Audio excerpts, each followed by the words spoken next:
Well, hey there, let's just dive right into this explainer. Today, we're exploring the fascinating and honestly highly strategic world of chemotherapy. It's a topic that usually carries a whole lot of fear and, frankly, confusion. But today, we're going to flip the script. We are transforming that confusion into empowering understanding. We're going to break down exactly how this medical marvel actually works, how it's evolved, and the brilliant strategies oncologists use to outsmart one of the human body's absolute most complex diseases. Now, it's a pretty shocking paradox, but chemotherapy didn't start in some pristine, sterile laboratory with the noble goal of curing cancer. No, it actually began with a really tragic wartime event. Back during World War II, specifically after a devastating bomb raid on Bari, Italy in 1943, doctors noticed something strange. They discovered that sailors who were exposed to mustard gas had profoundly depleted bone marrow and white blood cell counts. And this dark, terrible observation sparked a really profound scientific question. If this chemical could halt the growth of these rapidly dividing cells, well, could it do the exact same thing to aggressive, rapidly dividing cancer cells? And from that question, medical science pivoted incredibly fast. We're talking a massive leap from wartime tragedy to targeted treatment. Check this out. In 1943, two Yale pharmacologists, Alfred Gilman and Louis Goodman, teamed up with a thoracic surgeon to test the less volatile form of nitrogen mustard on a patient with lymphoma. And guess what? They literally saw the tumor masses significantly shrink. Fast forward just a bit to 1948, and Sidney Farber figures out that using antifolates, which basically block a vital vitamin needed for DNA metabolism, could induce remission in kids with leukemia. By the 1950s, scientists were extracting compounds from the periwinkle plant to fight the disease. We went from a chemical weapon to a specialized medical toolkit in just a few short years. It's wild. To really wrap our heads around the massive scale of this treatment today, let's look at a pretty staggering number: 58%. In 2018, 58% of all new cancer cases globally, that's roughly 9.8 million people, folks, required chemotherapy. 9.8 million. And with cancer diagnoses unfortunately expected to increase, the global demand for this treatment is projected to shoot up by 53% by 2040. So yeah, it is absolutely the cornerstone of modern cancer care. So the absolutely crucial point here is understanding how it fundamentally works. You see, unlike surgery or radiation, which are localized to a very specific spot, chemotherapy is what we call a systemic treatment. Think of your body as this vast, incredibly complex garden. Chemotherapy? It's like a systemic weed killer that circulates through the entire bloodstream.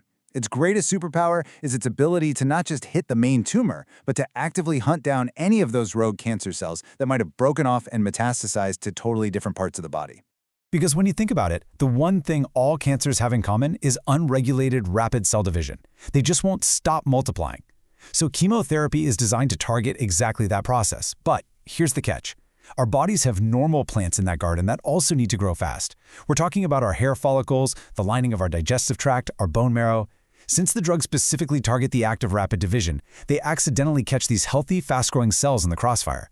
And that right there is exactly why patients experience things like hair loss, nausea, or intense fatigue. Now, oncologists obviously know these side effects happen, right? So they meticulously plan around them using this really clever work and rest schedule. The work phase comes in and hits the cancer cells extremely hard, actively disrupting their ability to copy their DNA. But then comes the rest phase, which is just as vital. It essentially pauses the treatment, giving the patient's healthy cells the time they desperately need to recover and rebuild. By the time the next cycle kicks off, the healthy cells have bounced back, but those cancer cells, they are pushed ever closer to the brink. Section 1. The Chemotherapy Arsenal. Specialized Units. Just like a master carpenter wouldn't dream of using a sledgehammer for a delicate finishing job, oncologists rely on a highly specialized toolkit.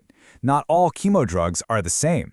First up, we have the alkylating agents. Think of these guys as the saboteurs. These are the historic workhorses of the bunch, having actually evolved from those early nitrogen mustards we talked about.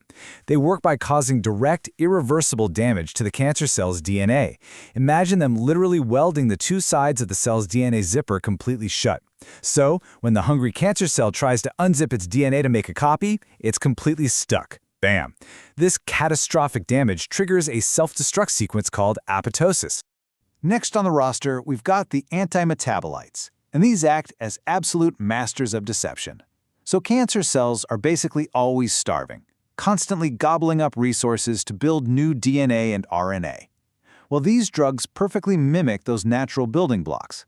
But, and here's the brilliant part, Once the cancer cell absorbs these fake imposter blocks, it completely clogs up the cellular production line. It just brings DNA synthesis to a grinding, screeching halt. Then we have the anthracyclines, or what I like to call the unravelers. These drugs launch a brutal two-prong attack. First off, they jam up these specific enzymes called topoisomerases. Think of these enzymes as ultra-organized librarians, whose sole job is to carefully untangle and manage the DNA scrolls during cell division. By jamming them, the DNA gets hopelessly, irreversibly tangled. And on top of all that, these drugs generate highly destructive oxygen-free radicals that just rip through the cell membrane and DNA, dealing a totally fatal blow. Finally, let's look at the mitotic inhibitors. Interestingly, these are often derived from natural plant sources, like that periwinkle we mentioned or the yew tree. These division blockers essentially throw a massive wrench right into the physical splitting process. When a cell divides, it uses these tiny protein fibers called microtubules to pull the newly copied chromosomes apart. Well, these drugs target that exact scaffolding, literally freezing the cancer cell right in the middle of division. And since it's stuck there, it ultimately just dies. Moving on to Section 2, setting the treatment goal. So the oncologist's playbook really fundamentally depends on the specific patient and the exact type of cancer they're facing. It is definitely not a one-size-fits-all kind of battle plan. Sometimes the goal is an outright cure. That means swinging for the fences to completely eradicate every last cancer cell, which is often used alongside surgery as adjuvant therapy to hunt down any microscopic stragglers, like an early-stage testicular cancer. But sometimes the goal is control. This means treating an advanced cancer, say stage 4 colon cancer, more like a chronic illness. The strategy here is to keep the tumors shrunk and manageable, to add real quality years to a patient's life. And in some specific cases, the goal is palliation. This involves using lower doses strictly to relieve pain, for example, shrinking a tumor that's painfully pressing on a nerve. In this scenario, the patient's comfort is the absolute top priority. Ultimately, success is defined by the goal. Now for Section 3. Overcoming Darwinian resistance. All right, so knowing all the weapons and the goals, what actually happens when the cancer starts to fight back against our chemical arsenal? It's a scary thought, but tumors are governed by Darwinian evolution, just survival of the fittest. As these tumors grow and divide, they undergo totally random genetic mutations, and some of these mutations inherently allow certain cells to just shrug off a specific chemotherapy drug. So, as the non-resistant cells die off from the chemo, the resistant ones survive, they multiply, and they basically take over. Mathematically speaking, the larger the tumor, the higher the probability that it has already developed these resistant cells, sometimes even before the treatment begins. But we don't just give up. To counter this evolution, oncologists almost never use just one single drug. Instead, they use what are called concomitant regimens. This means hitting the cancer with different drugs that have completely different mechanisms of action, all at the exact same time. It gives the cancer literally nowhere to hide. They also use dose density strategies, and they even have to figure out how to outsmart things like the MDR1 gene. Get this. This gene creates a tiny pump inside the cancer cell that literally spits the chemotherapy drug right back out. No way, right? So to get around that pump, scientists develop these stealthy liposomal delivery systems. They encapsulate the toxic drug inside a microscopic lipid vesicle, basically a tiny fat bubble, that sneaks the payload right past the cancer cell's defenses while simultaneously protecting the patient's vital organs from the toxicity. Talk about a Trojan horse. Which brings us to Section 4, the metronomic therapy revolution. So, traditionally, we've really relied on the knockout punch approach. That means giving the absolute maximum tolerated dose of a drug to kill as many cells as possible right up front. But as we know, that requires those long rest periods and brings on some pretty severe side effects. Enter metronomic therapy. This completely flips the script. Instead of a knockout punch, it acts as a steady pressure. It uses much lower doses, but they are administered frequently and continuously, very often just as a simple, highly tolerable daily pill. And this steady pressure, it doesn't just attack the tumor directly. It actually fundamentally alters the very environment the tumor lives in. First, it triggers something called anti-angiogenesis by increasing a specific protein called TSP1. In plain English, this actively stops the tumor from growing new blood vessels, essentially starving it of oxygen and nutrients. Cut off the supply lines, right? Second, it performs immunomodulation. You see, tumors are incredibly sneaky. They use these things called regulatory T cells, or TREGs, to put the brakes on our immune system. Well, metronomic therapy suppresses those TREGs. It takes the brakes off and unleashes our body's own natural killer cells and CD8 plus T cells to go in and attack the cancer. And because it uses such low doses, the really severe side effects we typically fear with chemo, like extreme immune suppression or major hair loss, are drastically reduced. This makes it a highly tolerable, mostly oral treatment option. It's proving to be especially beneficial for elderly patients who might have other tricky health conditions to manage, and it's a game changer for pediatric cases.